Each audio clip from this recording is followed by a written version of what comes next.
Salut les gars, voilà, on y est, la série de vidéos, à savoir, je vais peut-être faire comme ça en un seul bloc à voir, mais ça risque d'être long. D'un autre côté, je pourrais peut-être vous le caser avec des pubs au bon endroit pour que vous ayez des petits repères. Je rappelle toujours l'utilité des pubs pour la chaîne, c'est la petite rentrée d'argent qui permet aussi de financer certains projets qui vous font délirer. Et les petits jeunes à mettre en selle et à réparer. Ceux-là, faut pas les oublier, hein. Alors, pour démonter le X-Max, alors j'ai déjà un tuto de démontage, donc en 3 parties lors du power-up, etc. C'est une vidéo un peu plus ancienne, donc certains la trouvent pas ou tombent pas dessus, voilà. Et on va en profiter pour rajouter un tas de choses sur cette vidéo. Que ce soit, en fait, là il est dégueu, parce que d'habitude je fais un nettoyage préalable de mes machines avant de les démonter, là je vais vous les laisser en situation dégueu. Donc dernier bâche vécu de cette machine dans la carrière, à faire le zozo. Ça aurait pu être pire, on aurait pu finir dans la boue. Là par contre, si vous finissez dans la boue, décrottage préliminaire nécessaire absolument pour travailler sur la machine.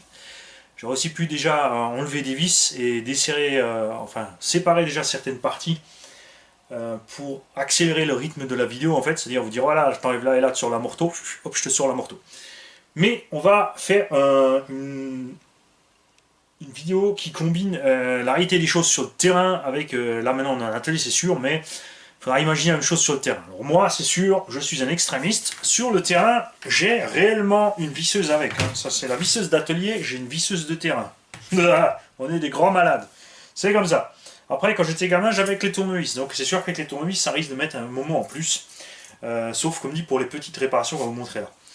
On va décortiquer chaque élément qu'on va démonter, à propos des options possibles que je connais pas tout, je passe pas mon temps sur le net à tout fouiller, les trucs que j'ai testés, ce que je déconseille, etc., etc., etc.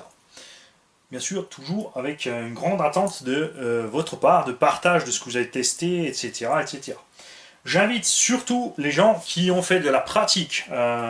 Les théoriciens sont bienvenus, mais les gens qui n'ont pas de X-Max et qui me balancent des théories bizarres, c'est même pas la peine de laisser tomber.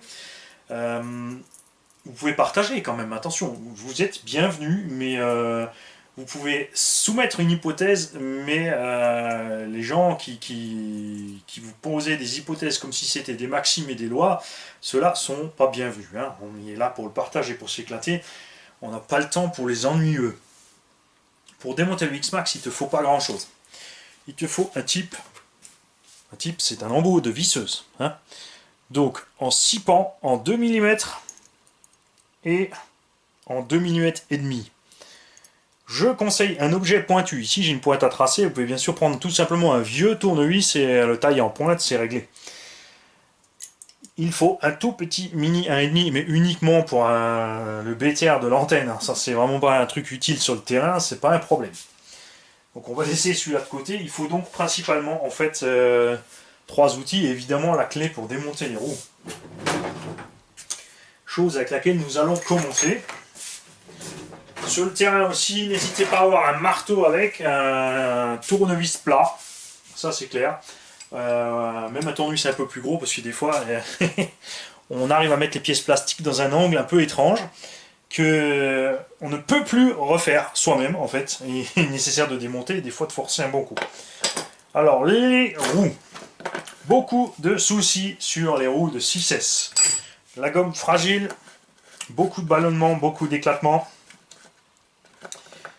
Même si j'ai réussi à faire durer mes gommes de 6S, elles sont toujours encore là les mecs. J'ai même roulé donc en 8S avant qu'il existe Power Up. J'ai roulé en 12S avec mes roues de 6S. Bon, mollo, hein, vraiment, que le 12S mais avec le 8S ça allait. Avec tout simplement la bande de roulement perforée. Ceux-ci n'ont toujours pas la bande de roulement perforée puisque je ne suis toujours pas passé dans l'eau profonde sans scotcher mes jantes. Et magnifical, non, j'en suis sur les roues, c'est bon.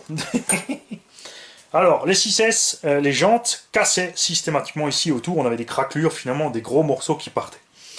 Ce que j'ai jamais réussi à casser, c'est ici un hexagone ou l'intérieur de la jante, ça c'est pas un problème. La référence des jantes n'a pas changé, pourtant ça n'arrive plus. Alors est-ce que c'est uniquement dû au fait des pneus 8S qui sont renforcés, qui protègent mieux la jante, ou est-ce qu'ils ont changé le plastique des jantes en Ninja sans rien dire, on ne sait pas. Ah, tiens, d'ailleurs, même les jantes ont un numéro de brevet. Non mais qui sont graves les mecs, quand même sans déconner.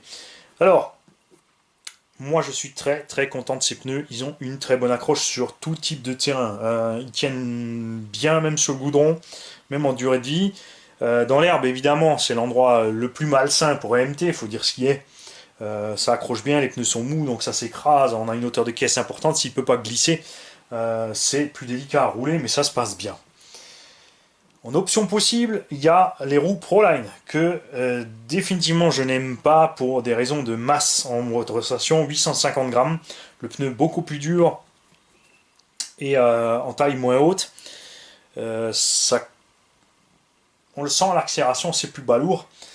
J'ai eu l'occasion d'essayer. On le sent au freinage aussi, le freinage est plus mou, forcément donc le moteur force plus, transmission force plus. C'est pas vraiment des extrêmes, mais ça pose aussi un problème en saut, par exemple, puisque pour faire accélérer cette masse supplémentaire, vu qu'elle ballonne pas en plus, donc pour corriger l'assiette, c'est encore un peu plus délicat. Après, on aime ou on n'aime pas, c'est comme ça, hein. Il y en a plein qui sont contents avec, il n'y a pas de raison, donc si ça vous plaît, eh ben, achetez-les, franchement, il n'y a pas de raison. Moi, j'ai rien contre, c'est moi personnellement qui n'aime pas. Beaucoup ont eu des soucis avec les pneus d'origine, à les éclater, les déchirer, les machins. Euh, Moi pas. Pourtant, comme vous pouvez le constater sur les vidéos, j'y vais pas de main morte. Mais c'est à vous de trouver votre coup de main sur les gaz pour économiser votre machine. Donc commencez en douceur, évoluez avec le temps. N'essayez pas absolument de toujours vouloir rouler vite dès que vous avez l'engin en main et être persuadé que vous savez rouler vite. Les écrous de roue Traxxas sont très bons. Il y a une petite blague entre 6 et le 8, c'est que les écrous du 6S sont comme ça.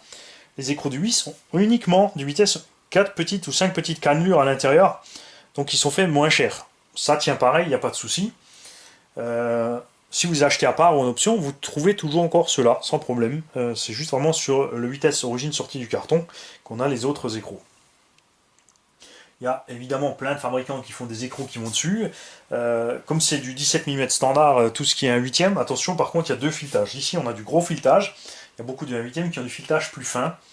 Donc je ne vais pas parler du pas ici, hein, on ne va pas faire des leçons sur les pas de filetage, etc. J'ai personnellement les écrous GPM parce que je voulais les écrous rouges puisque là-haut c'est un 6S et que avec le thème en fait Resident Evil il me fallait du rouge et que les cardans sont bleus, au lieu de changer tous les cardans, j'ai mis des écrous complets rouges. GPM, ça se délave très vite, donc ça devient très vite rose, et ça, c'est pas cool. Les alus Traxxas tiennent bon.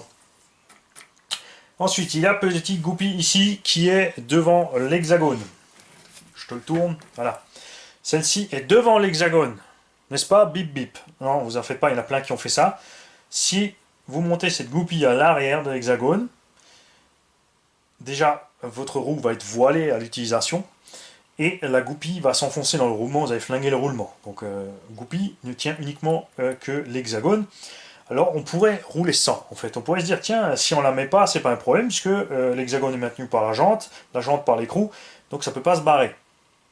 Mais quand vous ne mettez pas la goupille, ce qui se passe en fait, c'est que vous pouvez serrer trop fort et que vous allez comprimer le roulement, en fait. C'est pour ça que cette petite goupille là derrière est bien utile. Elle se place tranquillement dans la jante et derrière elle y fait une belle empreinte quand on serre comme il faut. Ça, c'est pour les roues. La carreau. Alors, la carreau d'origine Traxxas, fragile. On a bien sûr le problème des vis qui s'arrachent à travers. Donc, il faut mettre des plaques de Lexan, des rondelles, autre chose que vous voulez, pour éviter que les vis ne traversent. J'ai pas compris la bêtise de Traxxas de faire des creux au niveau du Lexan plus fin là où va la vis, plutôt que de laisser plus épais sur une zone et de laisser la vis au-dessus avec une tête plate. Ça, c'est une carrosserie Proline. Pas plus solide que l'origine, enfin c'est un peu plus solide mais pas vraiment plus, elle a exactement les mêmes points faibles, elle craque aux mêmes endroits, elle tient peut-être un tout petit peu plus longtemps mais pas des masses. On a ici l'Arceau T-Bone qui est censé être garanti à vie, qui est censé être solide et tenir. On a déjà cassé l'avant, on a cassé l'arrière. J'ai toujours pas envoyé la photo, d'ailleurs il faut que je le fasse pour vous tenir au courant de ce qui se passe niveau T-Bone, si ça fonctionne bien, cette espèce de garantie à vie qu'ils proposent. C'est comme chez Traxxas, c'est pas une garantie à vie, en fait vous repayez la moitié de l'objet pour en avoir un neuf. Voilà. Après les formes, on aime ou on n'aime pas. Moi je suis fan de la carreau d'origine du X-Max. Certains ne la supportent pas, ils préfèrent de loin la Raptor. Donc voilà, il y a plein de variantes. On a des carreaux indestructibles en veux-tu encore là. On a donc RC Maniax qui fait les carreaux indestructibles de super bonne qualité, des belles pièces, des motifs différents, des couleurs différentes, mais avec lesquels j'étais pas satisfait. On en a parlé dans une autre vidéo. On a Pro Body Shop qui fait d'autres carrosseries. Il avait aussi fait les carreaux de Raptor. Après lui, il n'a pas beaucoup de choix. La matière est un peu différente, c'est un peu plus souple. Ça fait le même boulot. Niveau poids, il n'y a pas de grosse variante entre la carreau d'origine, la carreau Raptor et les carreaux incassables. On a 50 ou 100 grammes de différence. Sur un engin de 11 kg, ça joue pas vraiment.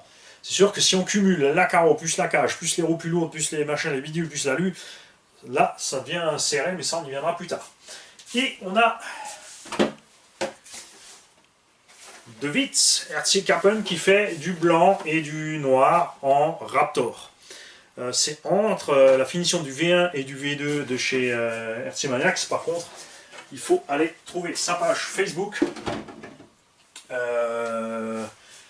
Non, le lien, j'en mettrai pas sous la vidéo parce que je vais vous mettre une liste comme ça. Il faut aussi vous démerder un petit peu, les mecs. Moi, j'ai aussi réussi à le trouver. Je suis pas un fan du net et pas un fan des ordi. Donc, j'ai réussi à le trouver. Évidemment, il faut communiquer en anglais. Mettez-vous à l'anglais, les mecs. Vous n'avez pas le choix. Il n'est jamais trop tard. J'ai 40 bis, j'ai bien réussi à me mettre à l'anglais.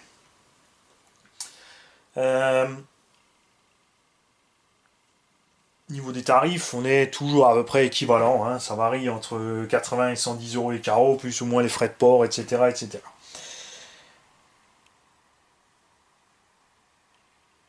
Ensuite, par quoi voulez-vous continuer? Alors, le célèbre arceau RC Garage 68. Alors ça, c'est un truc simple à faire. Un tube chez Weldom, ça vaut 4 euros.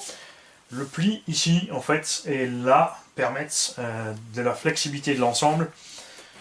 C'est monté sur des parties flexibles de l'engin, donc les marchepieds et le partie centrale. Il y en a qui n'aiment pas faire des trous dans leur voiture. Ce sont des pièces pas très chères, disponibles à peu près, ça vaut 7 euros la paire de marchepieds, je crois 5 ou 6 euros le H central. Donc pour ceux qui veulent remettre ensuite à l'origine sans trou. Moi je suis bien content de cet arceau. Il a protégé énormément mes carreaux des pliures et des cassures. C'est sûr qu'avec une carreau incassable, on a moins le souci. Après, ce que j'aime toujours encore bien, c'est qu'au moment où la carreau valdingue, en fait, on a un point d'appui supplémentaire des deux tourelles quand on va se casser la figure. Ça n'empêche pas l'accessibilité au lipo, ni rien d'autre. Alors, enlever une roue, ça, bon, a priori, a fortiori, vous savez faire. Il n'y a pas de souci. Donc, tu es sur le terrain, tu as tordu une tige d'amorto. Tu as un marteau avec, il y a un caillou pas loin, tu peux te sauver. Tu as une tige d'amorto avec dans le sac, là, c'est encore mieux. Moi, c'est ce que j'ai, puisque j'ai mis mes tiges en titane. J'ai mes tiges d'origine avec pour les copains. Donc, quand ils ont une casse, ils peuvent facilement en fait changer la tige. Donc, sur le terrain, souvent, ce qui se passe, c'est que les vis ici sont pleines de matière, puisqu'elles sont face au sens de roulage. On a souvent du plastique dans ces vis, et plein de gens se disent, mais pourquoi j'ai une espèce de plastique? Ça vient de la jante, en fait. Selon l'angle qu'on prend, les jantes se déforment, et elles vont frotter là-dedans, et on remplit, en fait, ici, le trou de plastique, tout simplement. Donc sur le terrain, démonter un amorto, là-dessus, c'est une blague.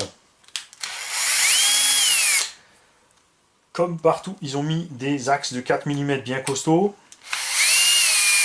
Pour l'instant, dans la bande, je crois qu'on a tordu un axe. Donc là, c'est pareil, un bon coup de marteau sur la tronche, t'es reparti. C'est là qu'intervient aussi l'objet pointu.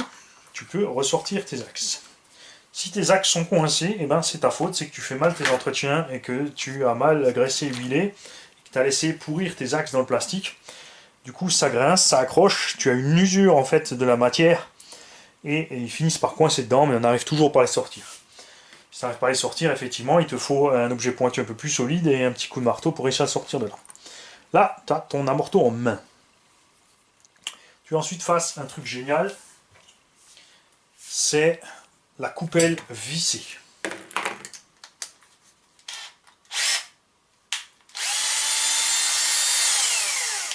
Ça, c'est grand temps qu'un constructeur nous le fasse. Rotule très solide, j'ai pas eu de problème de casse de rotule. Usure aussi, ça prend un peu de jeu avec le temps, sans plus. Ce châssis a 3 ans, ce sont les amortos d'origine. Ici, ils sont bouffés par ma faute, puisque j'ai utilisé des ressorts GPM plus durs avec la bague entre en 2 étages, et ça a en fait frotté sur mon amorto. Ici, on a les ressorts Hot Racing, donc il fait un kit avec 3 paires de ressorts différents. Pour équiper le véhicule, il faut donc acheter 2 sacs, ça fait plus de 80 balles avec les frais de port, on a presque à 100 balles de ressorts. C'est de la folie, moi j'ai réussi à les avoir un peu moins chers, c'est pour ça que je les ai pris. À l'usage, c'est montré que en fait, déjà on n'a pas les spécificités quand on les achète. Les rouges sont un peu plus mous que les origines, mais ils vont bien parce que comme c'est en 2 étages, ils durcissent finalement quasiment pareil. Les bleus sont un peu plus durs et les noirs sont encore plus durs. Les noirs sont vraiment trop durs. Il faut vraiment de l'huile beaucoup plus épaisse avec les noirs. J'ai utilisé les noirs sur mon 6S qui est équipé d'autres triangles. Ça, on en reviendra au moment de parler du triangle, hein. Alors là, il faut suivre les gars, hein, parce que je parle de la Morteau.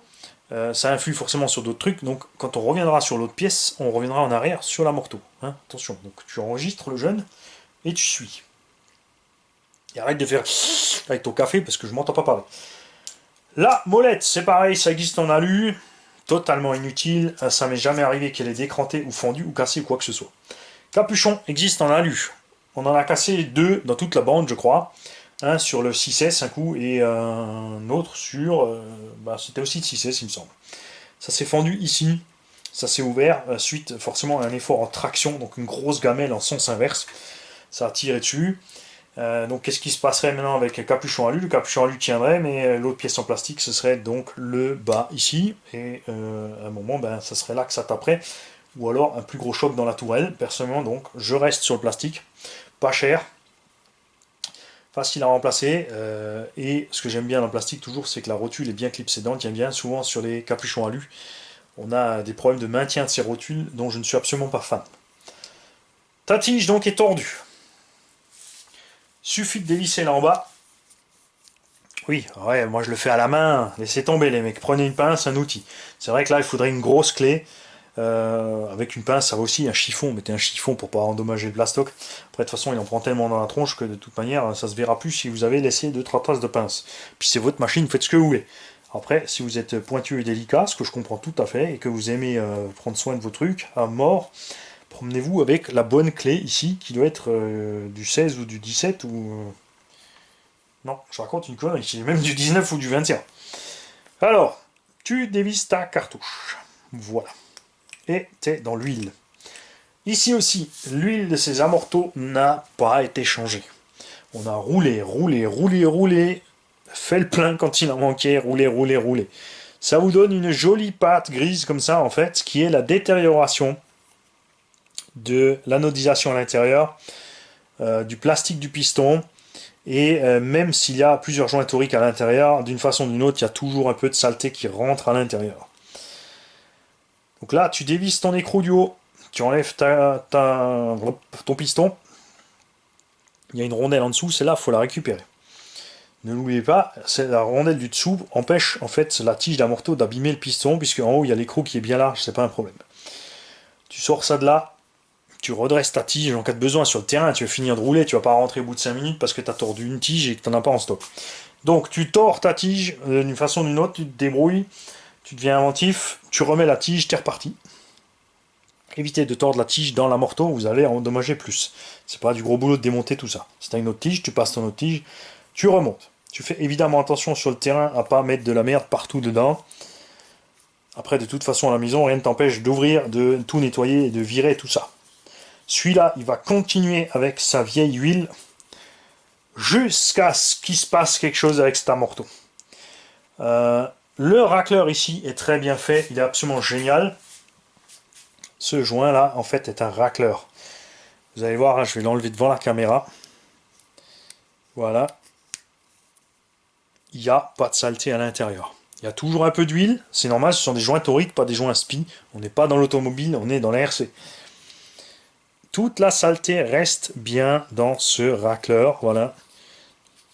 Ça, c'est pas compliqué à nettoyer, tu vois, tu passes un petit coup de tournevis, un petit coup de chiffon, un petit coup de brosse à dents, c'est reparti. Certains ont eu des soucis d'étanchéité au début avec les amortos. Donc on garantit, on arrive à gratter un petit set de coupelles si tout va bien, si on a un vendeur sympa. Il y a des boutiques qui sont pas sympas qui disent que c'est pas normal, que c'est pas pris en garantie, gna gna gna gna gna. Mais ce que j'ai dit à ce revendeur qui a sorti cette drôle de théorie à mon poteau, c'est moi qui ai pris le téléphone et je vais expliquer autrement. T'achètes une Renault Clio, t'as une fuite d'huile sur le joint de vidange, alors que la voiture est neuve. Est-ce qu'un seul d'entre vous a eu un souci avec une voiture neuve qui avait une fuite d'huile dont le constructeur est arrivé et dire ouais mais c'est normal, t'as roulé, ça a bougé, ça peut fuir. Non, non. Tu reçois un nouveau bouchon, tu reçois un nouvel amortisseur. Si t'as une fuite d'huile, c'est un amortisseur neuf sorti d'usine, c'est tout à fait normal. Donc il n'y a pas de question de c'est de l'usure, t'as pris de la merde. C'est sûr que si tu vas avec ça, je comprends tout à fait qu'il te dit non. Mais quand les véhicules sont neufs et sortis du carton, on a déjà de l'huile dans les coupelles, c'est pas cool.